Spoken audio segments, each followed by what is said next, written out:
Y el Gocho Oficial, su humilde servidor, estamos para tratar de ilustrar el panorama político de la realidad venezolana y la política americana que define nuestra realidad. Seguimos en EBTV, hoy 30 de diciembre del 2025. En este espacio conversando con el Gocho, el último segmento. ¿Y qué pasa? Yo no estoy diciendo que la señora Machado tiene que saber todo eso, porque insisto, yo no quiero que la señora sea un mono sabio, que tiene respuesta para todos y que va a actuar como una dictadora. Pero su equipo económico, su equipo petrolero, debería estar pensando en eso, más allá de reflotar el chatarrero, que significa PDVSA, que no es más que un foco de corrupción. Hay que acabar con toda esa farsa y generar las condiciones para que todo el que quiera pueda sacar petróleo en Venezuela, pero lo que sí deberíamos exigir es, bueno, mira, está bien, saca todo lo que quieras, pero por lo menos me refinas el 40% en el país. Porque ese 40% que se pueda refinar en Venezuela, eso serían miles y cientos de miles de empleos muy bien pagados. Y eso sí hace mover la economía. Y eso sí generaría empleos que valgan la pena. Porque, total, cuando llegamos a sacar 3.400.000 barriles con el Sambo, PDVSA tenía que 60.000 empleos, votaron 20.000, pero ¿y? Cuando Venezuela necesita hoy más de 10 millones de empleos, ¿usted cree que reflotar ese chatarrero para 60.000 empleos vale la pena? Nosotros lo que nos valdría la pena es poder sacar siquiera 3 millones de barriles y que se puedan procesar hasta el último punto, no solo hacer gasolina y gasoil, sino poder tener una industria petroquímica que te desarrolle el plástico y todo lo que tiene que ver con la industria petrolera. Y eso sí nos generaría cientos de miles de empleos y eso sí mueve la economía. Pero también es importante que no es solo sacar el crudo, sino que el procesamiento del crudo y el gas que viene con la extracción de crudo, poder producir fertilizantes, porque tenemos millones de hectáreas que pueden ser sembradas para producir millones de toneladas de alimentos, pero en Venezuela solamente están pensando es en una plantica peorra de urea para poderle despachar camiones de urea donde está el procesamiento de coca. Para eso es lo que andan pensando en la producción de fertilizantes. Ese es el tipo de cosas que lamentablemente el equipo de la señora Machado no está pendiente de decir, porque solo están hablando de los préstamos con los multilaterales, en vez de pensar que hay que relanzar la economía y la producción petrolera en Venezuela, pero para ser desarrollado en Venezuela. Porque si no pensamos en grande, si no pensamos que el país verdaderamente lo soñemos como que sea de primer mundo, no habrán empleos para que los hijos o los que tienen edad productiva de los 9 millones de desterrados regresen a hacer algo en el país. Porque los que están adentro no están formados ni académica ni intelectualmente. Los que tienen alguna capacidad están limitados por las mismas condiciones del terror que ejerce las ratas del régimen, y los que están afuera formados no van a regresar. ¿Y por qué no van a regresar? Bueno, porque por ejemplo hay una oferta en la parte educativa de la cual no se ha hablado nada. Durante muchísimo tiempo, Venezuela fue un gran centro de formación médica y de abogados. Ese era la gran élite venezolana, eran letrados en derecho y médicos, porque quien pensó en eso fue Guzmán Blanco y siguió a lo largo del tiempo y lo mantuvo Juan Vicente Gómez. Y en eso, en Venezuela, la verdad es que la educación era de primera en términos de leyes y en términos de la medicina. Pero había otra cantidad de carreras que en Venezuela no había gente preparada para eso. Entonces imagínate, se inventó el plan Gran Mariscal de Ayacucho, agarrabas a un sujeto, lo mandabas a estudiar en Stanford, en Berkeley, en la Escuela de Minas de Colorado o en Yale, en Cambridge, pero al regresar a Venezuela tenía que hacer la reválida. ¿Y quién te va a hacer la reválida? Si tú vas a estudiar a la mejor universidad del mundo con los profesores que eran premios Nobel de química, de física, de matemática, de medicina, entonces regresas a Venezuela, ¿quién? ¿Quién te va a hacer la reválida?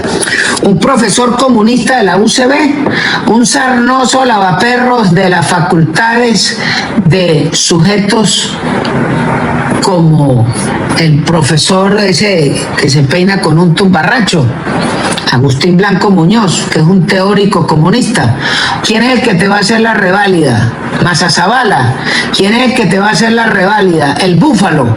Entonces, cuando usted observa ese tipo de cosas, mandabas a formar gente en el mejor sitio del mundo y cuando regresaban en Venezuela tenían que agarrar y bajarle la cabeza a un ágrafo porque era compañerito de partido, que no tenía ni la mitad de los conocimientos tuyos, pero tú tenías que ser reválida con un bicho de esos. Pues eso se le arrugaban las esféricas a cualquiera y la gente pues no regresaba. Porque imagínense, yo me voy a graduar en una universidad de esa, pues tengo que ni hacer reválida. ¿Ah? ¿Cómo a los malditos médicos cubanos no les hicieron reválida de nada? Y eso es lo que eran unos recetadoras de pastillas. Pero para eso sí lograron doblar el brazo. En la medicina venezolana, que esa sí era de primer mundo. Entonces, ese tipo de cosas, ¿cuál es la oferta? Para que todos aquellos individuos que están formados fuera del país regresen, pero no a perder 2 años haciendo una reválida, sino que llegue y le reconozcan su título y el tipo venga a ejercer y pueda firmar un plan y pueda firmar un proyecto. Entonces resulta que tú vienes graduado de la Escuela de Arte de la Universidad, de la Escuela de Arte de Bolonia, pero tienes que llegar en Venezuela y que te firmen los planos un arquitecto de esos peorros de la Facultad de Frutovivas. Ese es el tipo de cosas que no se pueden plantear, pero de eso no ha hablado el equipo económico ni el equipo educativo de la señora Machado. Pero es que tampoco por ninguna parte entonces observamos que mientras los chinos, las universidades chinas hicieron acuerdos con las mejores universidades europeas y americanas en los últimos 20 años y mandaban a los tipos a formarse y al regresar pasaban de una vez a trabajar como ingenieros. ¿Usted cree que son millonadas de chinos que fueron a graduarse en todas estas universidades regresaron a hacer reválida? No, ellos llegaron fue a trabajar y a trabajar como ingeniero, porque ¿para qué mandas tú a una estudiante a estudiar a una universidad que es reconocida en el ranking mundial? Para que después te pierdas 2 o 3 años haciendo una reválida en Venezuela, por favor. Ese es el tipo de cosas que tenemos que plantearnos si verdaderamente queremos un cambio en Venezuela. Si no, seguiremos siendo un atado de indígenas, de unos primitivos que andamos, que superamos el taparrabo y ahora usamos vestido completo, pero seguimos siendo unos bichos de arco y flecha. Y para poder verdaderamente ver el cambio en Venezuela, tenemos que plantear que es el Estado de Derecho y las reglas de juego que le planteemos para que los 9 millones de desterrados, que son los primeros interesados en hacer crecer el país, quieran regresar. Pero si ni siquiera hay una posición clara de que en el cambio de gobierno lo primero que hay que hacer es abrir esos montones de consulados en sitios donde han estado cerrados, pero hay nacimientos de hijos de venezolanos que desearían registrarse como venezolanos. Bueno, yo creo que ese es el primer paso, darle identidad a los venezolanos y revisar la cedulación de esa cantidad de Mohamed el Machetes, a los cuales le dieron papeles, y lo que hay es un montón de terroristas paseando por el mundo con pasaporte venezolano. Eso sí lo tienen, sin novedad. Una cantidad de guerrilleros y terroristas colombianos. Eso sí tienen papeles. Pero los hijos de los venezolanos no se pueden registrar, no pueden sacar una cédula, no pueden sacar un pasaporte, y de paso los documentos de identidad venezolanos, bueno, esa vaina es más caro que pagar un viaje en un cohete de Elon Musk para salir a soltar un satélite de Starlink en la estratosfera.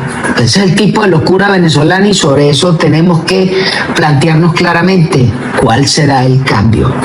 Bueno, también es importante recordar que para salir de esta ignorancia hay que leer. Y hay un libro que es muy interesante revisar, que se llama El Libro Rojo, escrito por el señor general en jefe Eleazar López Contreras, quien fuera presidente de Venezuela, porque allí en ese libro hace una compilación bien interesante de los inicios de los actores políticos que condujeron la realidad del país durante los siguientes 60 años y sus inicios como comunistas y agentes de la Unión Soviética. Porque hay veces que vemos cosas que en Venezuela no las entendemos y nosotros decimos, pero ¿y esta vaina por qué se hizo? Pero cuando usted lee el pasado, entonces nos damos cuenta de dónde venimos y quiénes fueron los individuos que condujeron nuestra vida. Y por supuesto que cuando la prensa de izquierda taparon todo, pero hay que leer.